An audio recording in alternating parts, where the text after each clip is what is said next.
Twin Valley Sports brings you Clay Center Tiger football. Hi, everyone. I'm Rocky Downing, joined today by two of the seniors on the Clay Center Tiger football team. Two of the wrecking crew, in fact, joins us today. And we first start over here with Brady in the midnight VAT hour. Brady has been a big part of the defensive side of the football this season. And I've said this before to Coach. I've said it on the air. You have come a long way since a time when I was around you back in 8th grade. You have really stepped into a big role for this team. Been fun to be on football Friday nights? Yeah, it's been basically like a dream come true. Ever since I was little, I just couldn't wait to get out on that field and stuff, so it's been real fun. Let's talk about you guys breaking the losing skid, getting the win, and then stringing a couple together. Last week, homecoming, a lot of things going on throughout the week, and you guys came out and performed really well on Friday night. Well, I think it was just the fact that some of the part was that we were just tired of getting beat, and the fact that we were just totally different mindset for these winning games. I mean, we just come out totally pumped up, ready to go, and wasn't going to back down for nothing. I know after the Riley County game, injuries started to shake things up on the offensive line, and part of that shake-up is Kid Dynamite over here, which old school fans will know exactly what I'm talking about with Jimmy Walker and JJ from Good Times. It's had to be explained to JJ Rosario here as to what that's all about. But talk about having to step in that night and then to stay in a part of that offensive line, and especially at the center position. That's not an easy task with all the different offenses you guys have run. And I'll say, as I said with Brady, you stepped in and have done an outstanding job filling that gap, and not just filling it, but making it still work. I guess talk about when the injury happened, and all of a sudden they're grabbing Rosario off the sideline and saying, "Get in there." What was the feeling like? It's a huge deer in the headlight look. They called me in, and I was like, "Oh no!" And Dalton, that was unfortunate what happened to him, but I kept trying to keep a positive outlook and just went in and tried doing my job, and it was hard because I didn't really just fully realize what it was like until you get in there and you're just thrown in the mix, and it's crazy. It's really hard, and you just go out there, but I gave it 100%, and I tried my hardest, and I've kept up trying my best, and it's fun though. I really enjoy it, and it's worked out. You have done a great job. And then all of a sudden, with Kyler Capel getting an injury, Jake Delp goes down with an injury and has to kind of wait where you're going to use him at. You're playing at both sides of the football all of a sudden. Talk about being on the defensive side. Suddenly, after Friday nights, you're probably pretty worn out and awfully sore. I'll bet. A new feeling? Yeah. I get home and I have to just sprawl out on my recliner and I just lay there and. It's crazy. It's a whole new experience, but it's great. I love everything about it. And when Delp got injured the whole week, I was like, oh no. I have to play middle linebacker, and I didn't think that I was like in my mind set. But Jake stepped up, and I stepped in a little bit. But I'm really glad that he got better. I was nervous. I can imagine so. Now, JJ took advantage of an opportunity when the injury came around. Brady, unfortunately, JJ last week had to go out with an injury after the first half, really played through some pain, and now all of a sudden you find yourself on the offensive line. Yeah, that was a big surprise, but at first I was like, oh, I don't know if I'm going to be able to do this playing defense and offense. I was getting real tired and I was real sore. But there at the end, it was just like, let's get done, but I'm glad I stuck through, and it's just been great. I know that you guys as players, especially high school students, love this term, but Coach Rice might have said, "I told you so" about the conditioning and early season, and one snap away from being a bigger part of the team than you thought, and certainly it's come through. 2 straight wins. You scored 32 points unanswered last week to get that second straight victory. Now district play begins on this Friday against Russell. What do you know about the Broncos? Well, I just know that their offense is really fast, and for our defense to be able to stop them, we've kind of changed it up. All 4-point stance, and it's basically going to be a bloodbath down there on that line. So it's going to be going hard all the time. So it should be a good game. And for you, JJ, and for Brady, I've asked this throughout the year. Being a senior, it comes awfully quick. Homecoming just happened last week, and it's kind of a blur, and you'll look back on it. It does slow down a little bit the older you get, but I know it's a blur right now. District play is here. The second season. It's all about making the playoffs. Has it hit you? It's kind of do or die time right now. It hit me every day. Before we even started the season, every day throughout the summer, Jake and I, we both worked together.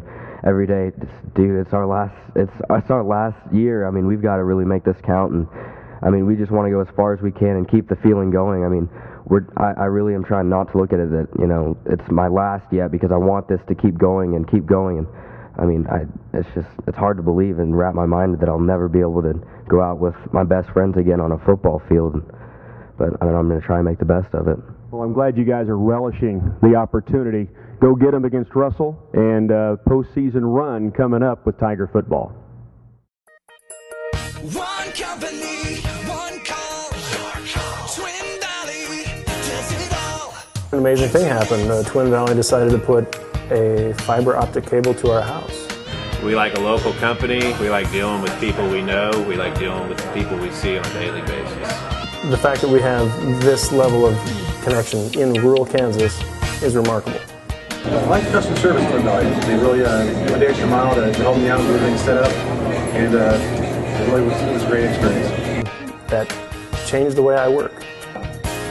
To be able to know that I could get somebody locally, be able to actually walk into a service center and talk to someone face to face was the number one factor.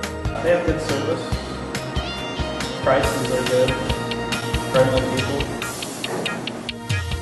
One company, one call, Twin Valley does it all. Twin Valley Sports back with more Tiger football. We're joined now by the head coach of the Clay Center Tigers, Todd Rice. And Coach, 2 wins in a row for you guys.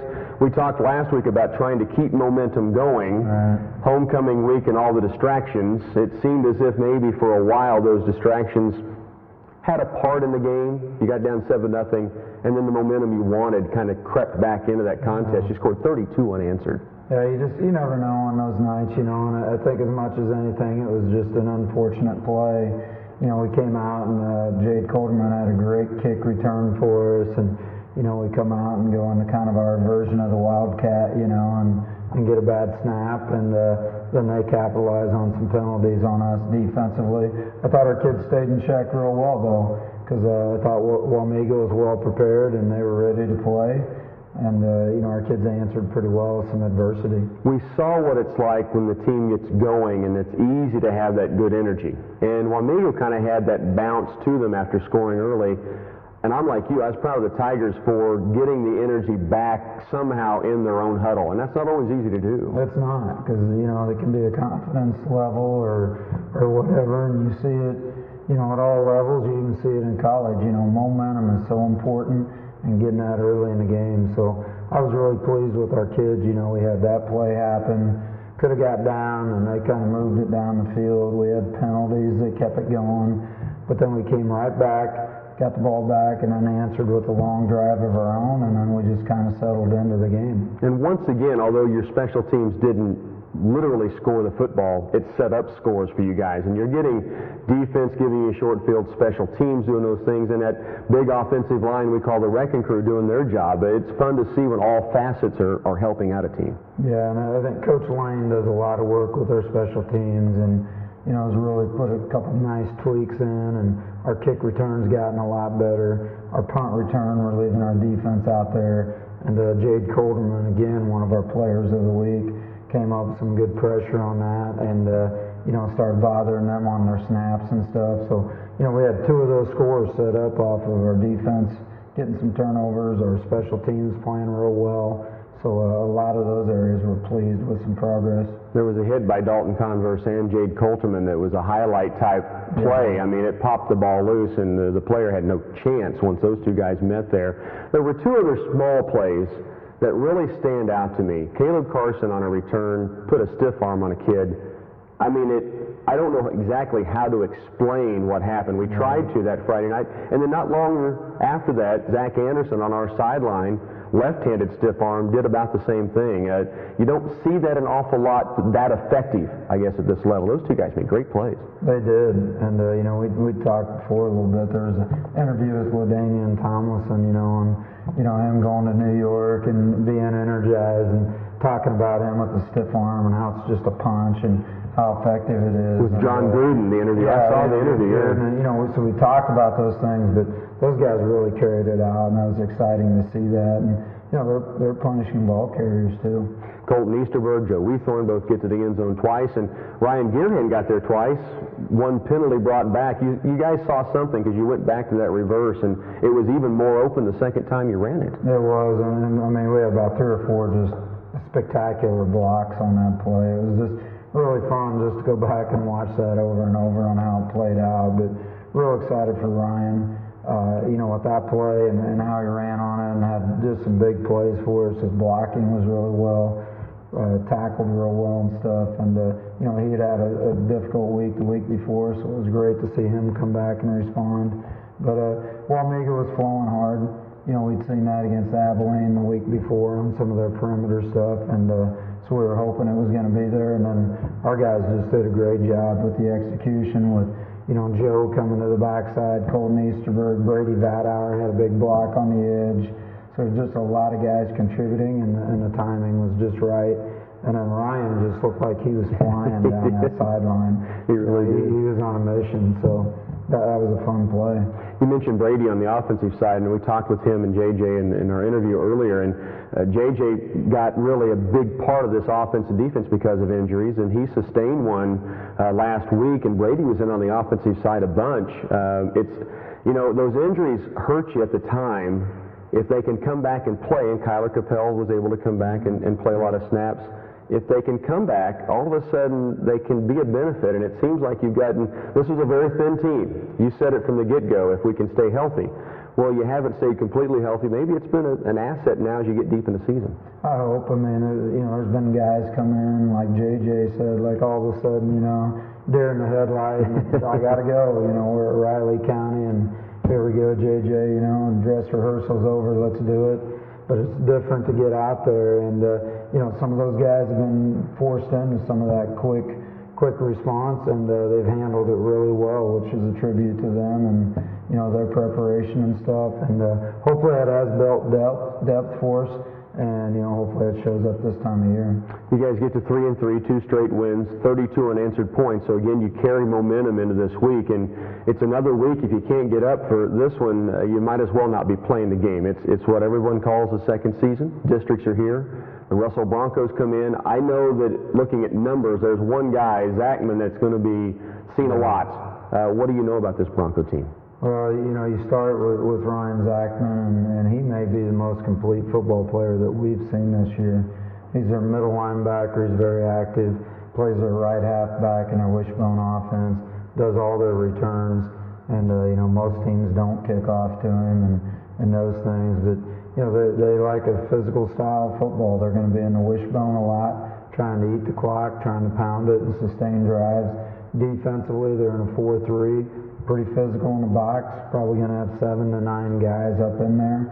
And, they've done a lot. Coach King over there's done a lot. I know we went to the state power meet last year, and Russell, I think, got 2nd or 3rd in that meet, so they've done an awful lot with their strength program, and, they think they're an up-and-coming team, so, they're going to bring their A game. In 4-2 on the season, they've gotten used to winning some, and you know how it is. You guys now have won some again, and it gets a feeling you're expecting to win. I think this will be a really good battle. I do too. I mean, it's got a playoff feel to it, I think, with 2 quality football teams, and it's going to come down to execution. Somebody not hurting themselves, somebody being in position in the 4th quarter to make some plays, and just kind of reminds me, last year the Rock Creek, the Royal Valley, tight ball games, and then who can make those plays down the stretch. So I think it's going to be a barn burner, and our kids have been practicing well. We've been working hard, and hopefully some pretty good confidence coming off the last 2 weeks.